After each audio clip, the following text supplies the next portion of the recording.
अपने हाथों को उठाकर मांगो, खुदाबंद आज का वचन मेरे लिए, मेरी जिंदगी को बदलने के लिए है।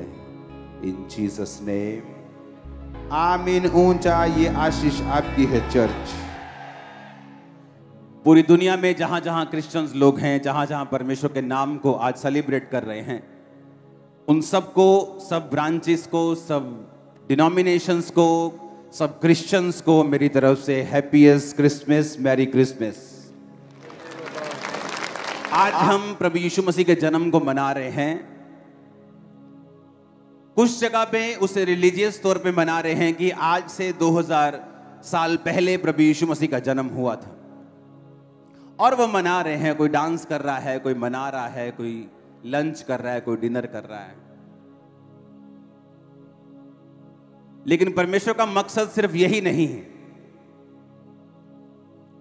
6वें महीने में परमेश्वर की ओर से जिब्राइल स्वर्गदूत गलील के नासरत नगर में एक कुंवारी के पास भेजा गया, जिसकी मंगनी यूसुफ नामक दाऊद के घराने के एक पुरुष से हुई थी।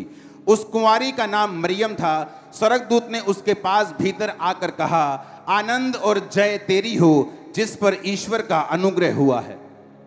अपने हाथों को उठाओ, एक सेकंड के लिए बोलो, आज का वचन मेरे हृदय पे लिखा जाए। बाइबल कहती है स्वर्गदूत मरियम के पास भेजा गया, और उसने क्या कहा? उसने कहा, आनंद और जय तेरी हो, जिस पर ईश्वर का अनुग्रह हुआ है और प्रभु तेरे साथ है। आनंद और जय तेरी हो। और वचन कहता है मरियम ने जब ऐसा ग्रीटिंग, ऐसा अभिवादन सुना, तो उसने स्वर्गदूत से कहा, यह किस प्रकार का अभिवादन है, यह किस प्रकार की ग्रीटिंग है जो तूने मुझे दी है कि आनंद और जय तेरी हो, तुझ पर ईश्वर का अनुग्रह हुआ है और परमेश्वर तेरे साथ है। 29 आयत में लिखा, वो उस वचन से बहुत घबरा गई और सोचने लगी कि यह किस प्रकार का ग्रीटिंग है, यह किस प्रकार का अभिवादन है। स्वर्गदूत ने उससे कहा, हे मरियम, भयभीत ना हो, क्योंकि परमेश्वर का अनुग्रह तुझ पर हुआ है। देख, तू गर्भवती होगी और तेरे एक पुत्र उत्पन्न होगा, और तू उसका नाम यीशु रखना। वह महान होगा और परम प्रधान का पुत्र कहलाएगा, और प्रभु परमेश्वर उसके पिता दाऊद का सिंहासन उसको देगा, और वह याकूब के घराने पर सदा राज्य करेगा। उसके राज्य का अंत ना होगा। मरियम ने स्वर्गदूत से कहा, यह कैसे होगा, क्योंकि मैं किसी पुरुष को जानती नहीं हूं। स्वर्गदूत ने उसको कहा, पवित्र आत्मा तुझ पर उतरेगा और परम प्रधान की सामर्थ तुझ पे छाया करेगी, इसलिए वह पवित्र जो उत्पन्न होने वाला है परमेश्वर का पुत्र कहलाएगा। सब बोलो आमीन। बाइबल कहती है जब स्वर्गदूत मरियम को मिला तो उसने कहा, आनंद और जय तेरी हो। ऐसा आनंद जो कोई संसार आपको नहीं दे सकता। जो मिलियनेयर्स और बिलियनेयर्स उस आनंद को लेने के लिए पार्टीज में जाते हैं, पहाड़ों में जाते हैं, घूमने के लिए जाते हैं, लेकिन फिर भी वो आनंद उनकी लाइफ में नहीं है।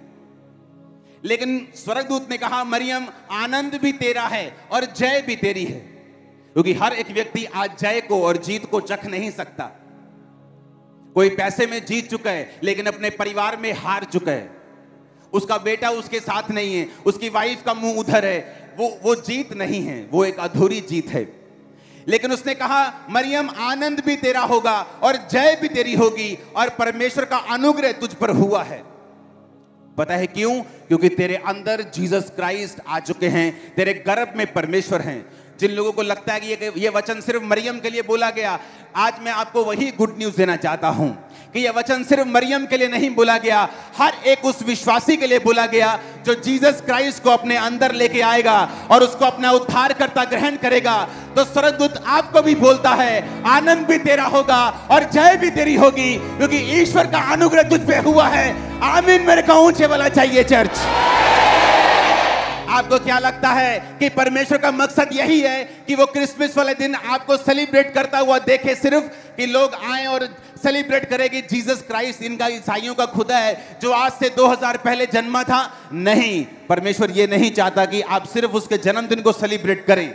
उसका मैसेज और अधिक है जो आपकी लाइफ में परमेश्वर देना चाहता है, क्योंकि जो कोई व्यक्ति, वो सिर्फ मरियम के लिए नहीं बोला गया। मरियम के गर्भ में जब वो आया तो उसकी मंगनी हो चुकी थी, मंगनी हो गई थी, तो वो मंगनी से पहले भी तो उसको गर्भवती कर सकता था। उसने कहा, मैं तो किसी पुरुष को जानती नहीं, यानी मेरा कोई संबंध नहीं है किसी पुरुष के साथ, मैं कुंवारी हूं, बिल्कुल पवित्रताई में हूं। उसने कहा नहीं नहीं, जब परमेश्वर को जन्म लेना होता है तो उसे किसी बंदे की जरूरत नहीं है। कोई परमेश्वर, वो सच्चा परमेश्वर है, उसे आदमी के बीज की जरूरत नहीं है, वो खुद पैदा हो सकता है। तो आप बोलेंगे फिर वो औरत के थ्रू क्यों आया, उसके गर्भ के थ्रू क्यों आया?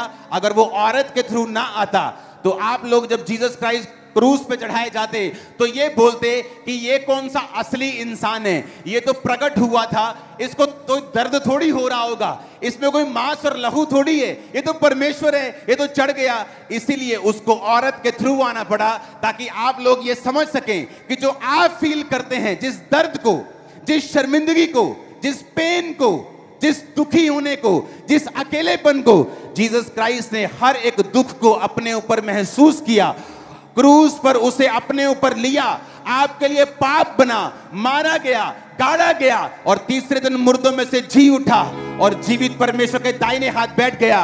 और आज जो लोग उसे स्वीकार करते हैं, अपना उद्धार करता, अपना परमेश्वर, वो उनके अंदर आ जाता है, क्योंकि उसने कहा है मैं तेरे अंदर रहा करूंगा। इसका मतलब जो मरियम को स्वर्गदूत ने कहा वो वचन आपके भी हो सकते हैं। आप जानते हैं इस आनंद का मतलब क्या है? ये आनंद जब आपके अंदर आता है, पूरी दुनिया इकट्ठी हो जाए आनंद को चुराने के लिए, ये आपके अंदर से चुरा नहीं सकती। आपका दिल आनंद से भरा रहता है। और उसने कहा जय तेरी हो, 10 लाख लोग आपके खिलाफ इकट्ठे हो जाएं तब भी जय आपकी होगी। पूरी दुनिया आपके खिलाफ हो जाए तब भी जय आपकी होगी। आप हार चुके हैं क्योंकि आपका फाइनेंस फेल हो चुका है, आप हार चुके हैं वीजा की फाइल लगा लगा के, आप हार चुके हैं बीमार हो के। उसने कहा आनंद और जय तेरी होगी जब जीसस क्राइस्ट तेरे गर्भ में आ जाएगा, तेरे अंदर आ जाएगा। आज जितने लोग यीशु मसीह को ग्रहण करके जाएंगे, मैं खुद उन्हें बपतिस्मा दूंगा मीटिंग के बाद। आज मैं बपतिस्मा दूंगा आपको। मैं आपको कह रहा हूं आनंद आपका होगा आज से, जय भी आपकी होगी आज से। आमीन। मेरे को ऊंचे वाला चाहिए चर्च। ये जय मैंने देखी है। दुनिया आपके खिलाफ हो जाए, जब परमेश्वर आपके साथ है कोई आपको हरा नहीं सकता। आप जय पाते हैं अपने परिवार में, आप जय पाते हैं अपने कारोबार में, आप जय पाते हैं अपने शरीर में, अपनी बीमारियों के ऊपर, अपने डर के ऊपर, अपने डिप्रेशन के ऊपर, जादू और टोनों के ऊपर, अपने फियर के ऊपर। आनंद और जय आपका है। छामरा चर्च पूरा। ओ आमीन। मेरे को ऊंचे वाला चाहिए। उसने कहा आनंद और जय तेरी हो, तुझ पर ईश्वर का अनुग्रह हुआ है। अनुग्रह का मतलब है खैरिस।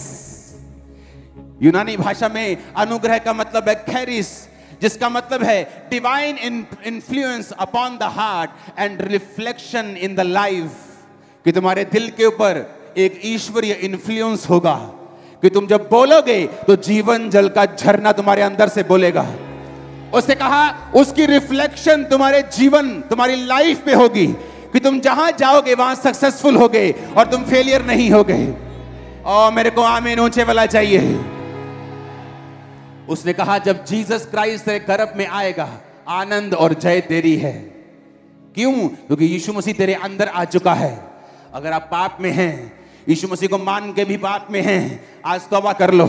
अगर आनंद लेना है और जय लेनी है, अगर डिवाइन इन्फ्लुएंस अपने हार्ट के ऊपर लेना है और बॉडी के ऊपर रिफ्लेक्शन, लाइफ के ऊपर रिफ्लेक्शन लेनी है, आपको लगता है लोग बोलेंगे यार तुम्हारी जिंदगी से कुछ ईश्वरीय रिफ्लेक्ट होता है। जब हम तुमसे मिलते हैं ऐसे आम सा नहीं लगता, क्योंकि वो रिफ्लेक्शन तुम्हारी लाइफ पे आ जाती है, वो असर तुम्हारी लाइफ पे आ जाता है। अब तुम ऑर्डिनरी एक आम व्यक्ति नहीं रहे, तुम एक खास व्यक्ति बन चुके हो, उसकी निज प्रजा बन चुके हो, याजकों का समाज बन चुके हो। लेकिन ये टाइमिंग कैसी थी? जब गर्भ में उसके परमेश्वर आया तो उसकी मंगनी हो चुकी थी। तो मंगनी से पहले आना चाहिए था। अब तो और मुश्किल है, क्योंकि बाइबल कहती जिसके साथ मंगनी हुई वो शक करने लग गया कि ये तो व्यभिचारी औरत है, ये तो शादी से पहले ही प्रेग्नेंट हो गई। क्योंकि जीसस क्राइस्ट को एक्सेप्ट करना आसान नहीं है, उसको अपने गर्भ में लेके आना आसान नहीं है। वो कह सकती थी कि स्वर्गदूत प्लीज अभी मत करना ऐसा, अभी मेरी शादी होने तो मैं अपने पति को बोल दूंगी मेरे पास ना आए जब तक ये वाला बेबी पैदा ना हो। देख मेरी बदनामी हो जाएगी, पूरी दुनिया मुझे थू थू करेगी, कोई मानेगा भला? ऐसा कभी कभी हुआ है दुनिया में कि कुंवारी अपने आप गर्भवती हो जाए परमेश्वर की सामर्थ्य से, आत्मा से? अभी रुक जा, अभी रुक जा, मेरी शादी टूट जाएगी, अभी रुक जा, अभी रुक जा, मेरी बेइज्जती होगी, मेरे पापा की बेइज्जती हो जाएगी, मेरे घर वाले क्या कहेंगे, मेरी लाइफ खराब हो जाएगी। उसने कहा तेरी दासी को तेरे वचन के अनुसार हो। जो लोग अपना आप छोड़ चुके हैं, जब आप जीसस क्राइस्ट को मानते हैं, अगर आपको अपनी इज्जत की परवाह है, आप उसको अपने गर्भ में नहीं लेके आ सकते। अगर आपको अपने परिवार की परवाह है, अगर समाज की परवाह है, अपने एरिया के सरपंच की और एमएलए की परवाह है, तो आप उसको अपने हृदय में नहीं लेके आ सकते, आप उसको अपने गर्भ में नहीं लेके आ सकते। आपको उसको अगर गर्भ में लेके आना है, अगर आपको उसको स्वीकार करना है, आपको परमेश्वर के वचन को मानना होगा, दलेर बनना होगा और यह सोचना होगा कि जो मरियम ने कहा मेरे जीवन में प्रभु के वचन पूरे हों, मैं प्रभु की दासी हूं। जब उसने दासी वर्ड यूज किया तो उस दासी का मतलब है कि पूरी बंधी हुई एक नौकरानी जो अपने मालिक से पूरी तरह बंधी हुई है और मालिक की इच्छा के बिना नहीं चलती। जो मालिक ने कह दिया पसंद आए चाहे ना आए, वो उसको पूरा करती है। आज लोग जीतना चाहते हैं। आज मैंने अमीरों की जिंदगी भी देखी है, उनके परिवारों में बहुत गरीबी है, आपस में गरीबी है, उनके आपसी स्वभाव में गरीबी है, वो खुश नहीं है पैसा कमा के भी, क्योंकि आनंद और जय परमेश्वर की ओर से आता है जिसका नाम प्रभु यीशु मसीह है। और वो किसी धर्म का परमेश्वर नहीं है, वो ईसाइयों का परमेश्वर नहीं है। उसने कहा अगर तुम मुझ पे विश्वास करोगे तो मेरी महिमा को देखोगे। उसने ये नहीं कहा अगर तुम अपना नाम जॉन और पीटर रख लोगे तो मेरी महिमा को देखोगे।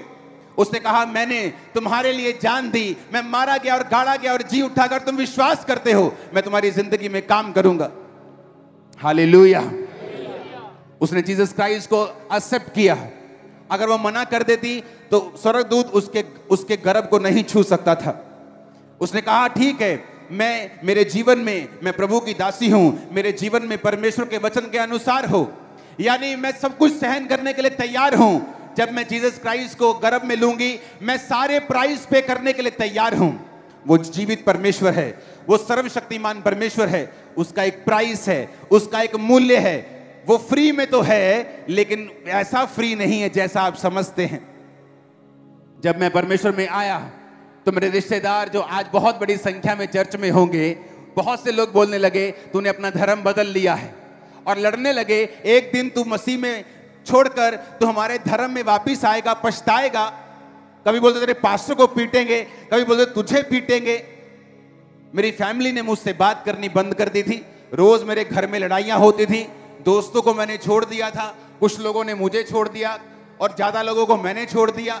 दोस्तों को तकरीबन सब आप सभी को जय मसीह की दोस्तों, मेरा नाम है रोहित कुमार। आप देख रहे हैं द इशू इंस्पायर चैनल में आप सभी का स्वागत करता हूं। दोस्तों आप सभी लोगों के बीच में लेके आ चुका हूं एक और अंकुर नरूला जी की सामर्थ्य से भरी प्रार्थना, जो कि सभी मसीही लोगों को अपने जीवन में सुनना चाहिए और परमेश्वर आपके जीवन के सारे दुख और तकलीफ़ों को दूर करेगा और परमेश्वर आपको आज़ाद करेगा।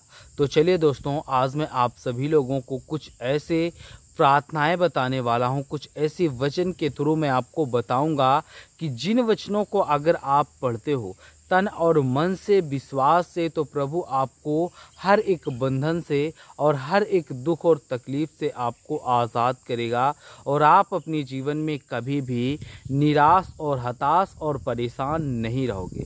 तो चलिए दोस्तों, सबसे पहले वचन की ओर चलते हैं। यहाँ पर लिखा हुआ है, पढ़ते हैं। मत्ती की पुस्तक अध्याय 7 से 24 में लिखा हुआ है। यहाँ पर पढ़ते हैं, जो कोई मेरी ये बातें सुनकर उन्हें मानता है तो परमेश्वर कहता है वह उसे बुद्धिमान और मनुष्य के समान ठहराता है, जिसे अपना घर चट्टान पर बना है।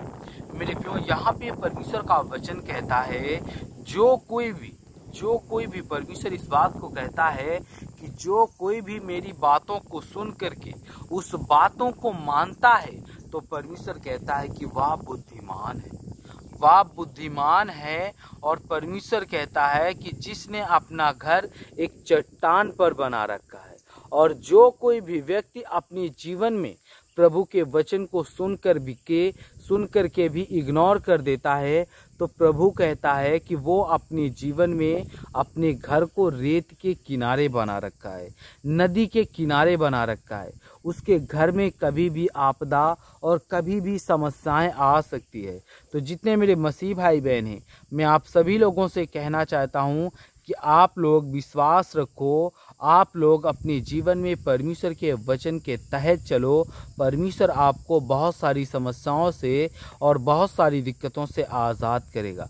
और यहाँ पर पढ़ते हैं, लिखा हुआ है 25 में, यहाँ पे पानी बरसा और नदी में बाढ़ आ गई और आंधी चली और वेगपूर्ण उसके घर से टकराई।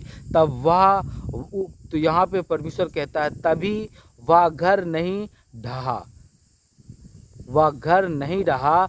परमेश्वर कहता है कि उसकी नींव चट्टान पर डली थी। मेरे प्यारों, परमेश्वर का वचन कहता है जो भी व्यक्ति अपने जीवन में परमेश्वर के वचन को सुन करके और परमेश्वर के बताए हुए मार्ग पे चल करके अपने जीवन को व्यतीत करता है, तो परमेश्वर कहता है कि वो आपके जीवन को क्या करेगा, बहुत सारी समस्याओं से आज़ाद करेगा, बहुत सारी प्रॉब्लमों से आपको आज़ाद करेगा, आपके जीवन के सारे दुख और तकलीफ़ों को दूर करेगा। और परमेश्वर कहता है कि पानी बरसा और नदी में बाढ़ आ गई और आंधी चली और वेगपूर्ण यानी कि पूरी ताकत से उस घर से टकराई। तभी भी उस घर का कुछ भी नहीं हुआ, क्योंकि उसका घर जो था वो एक यहाँ पे मजबूत नींव की चट्टान पे था। और यहाँ पे परमेश्वर का वचन कहता है जो मेरी ये बातें सुनता है किंतु उन पर नहीं चलता, और वह उसे मूर्ख के श्रद्धा से, और जिसने बालू पर अपना घर बनाया है उसका घर एक ना एक दिन ढह जाएगा। तो जितने मेरे मसीह भाई बहन हैं, आप सभी लोगों से कहना चाहता हूँ, God bless you all of you, आमीन। नेक्स्ट वीडियो मिलता हूँ दोस्तों।